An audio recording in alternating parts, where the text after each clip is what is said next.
మాట్లాడుకుంటా ఇవన్నీ ఈ వేదికలో మాట్లాడొచ్చో లేదో తెలియదు కానీ టిఆర్ఎస్ పార్టీ పేరును బిఆర్ఎస్ పార్టీ అని మార్చినప్పుడు దేశంలో అడుగుపెట్టుడు ఎందుకు ఈడేమైనా పీక్ కట్టలు కట్టినామని చెప్పేసి మాటలు కూడా మాట్లాడిర్రాము. No doubt. ఇప్పుడు పీక్ కట్టలు కట్టడం అంటే ఏంటంటే 51,000 కోట్ల ఆదాయాన్ని 2 లక్షల కోట్లు దాటించాడు. 19% కూడా ఇరిగేషన్ లేని కాడ దాదాపు 60% పైన సాగునీటిని పెంచాడు. 28,000 చెరువుల కుంటలను మళ్ళీ పూర్వ వైభవం కల్పించాడు. 1100 చెక్ డ్యాములు కట్టి వాగులల్లో నిత్యం నీరు ప్రవహించేటట్టు చేశాడు. ఆకలి చావులు లేకుండా చేశాడు. వలసలు లేకుండా చేశాడు. వలసపోయిన వాళ్ళందరూ తిరిగి వచ్చేటట్టు చేశాడు.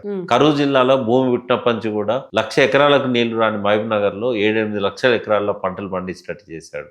ఈ తెలంగాణ దరిద్రంగా తయారైంది, ఇక్కడ నీళ్ల సుక్క దొరకలేదని చెప్పి 1000 కిలోమీటర్లు రెక్కలాడించుకుంటూ పోయిన కొంగలు కూడా తిరిగి మళ్ళా మహబూబ్ నగర్కి వచ్చి నీళ్ళల్లో డాన్సులు చేయడం చూపెట్టాడు.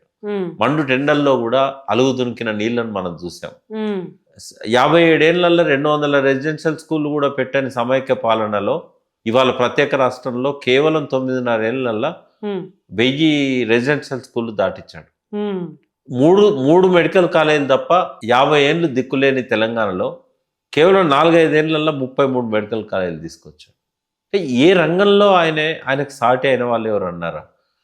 29,000 కోట్ల ట్యాక్స్ ఆదాయాన్ని ప్రజలకు భారం కాకుండానే 1,12,000 కోట్ల ట్యాక్స్ ఆదాయాన్ని తీసుకొచ్చాడు. 96,000 రూపాయల తలసరి ఆదాయాన్ని 3.5 లక్షలకు తీసుకుపోయాడు. రాష్ట్ర ఆర్థిక రంగాన్ని 3.5 లక్షల కోట్ల నుంచి 14 లక్షల కోట్లకు జీడిపిని పెంచాడు. రాష్ట్ర స్థూల ఉత్పత్తి. ఈవెన్ ఐటీ రంగంలో తీసుకున్నా కూడా 3 లక్షల మంది ఉద్యోగులు ఉంటే ఇవాళ 9.5 లక్షల మంది అయిన 60-70 వేల కోట్లు ఎగుమతులు లేని కాడ 1,75,000 కోట్ల నుంచి 2.5 లక్షల కోట్ల దాకా కూడా తీసుకుపోయాడు. పారిశ్రామిక రంగంలో 9.5 ఏళ్లలో 25,000 ఇండస్ట్రీస్ వచ్చినాయి. బోర్లలో నీళ్లు పడతలేవని చెప్పి జనం ఆత్మహత్యలు చేసుకున్న పరిస్థితి, అప్పులు చేసి బోర్లు వేసి అప్పు చేసి తీర్చలేక ఆత్మహత్యలు చేసుకున్న పరిస్థితి నుంచి మన ఖాళీ అడుగులో ఊటలు వచ్చేంత పైకి నీళ్ళని తీసుకొచ్చాడు. ఆ భగీరథుడు అన్న పదము ఆధునిక యుగంలో ప్రపంచంలో ఎవరికన్నా మనం ఆపాదించాలంటే ఓన్లీ కేసీఆర్.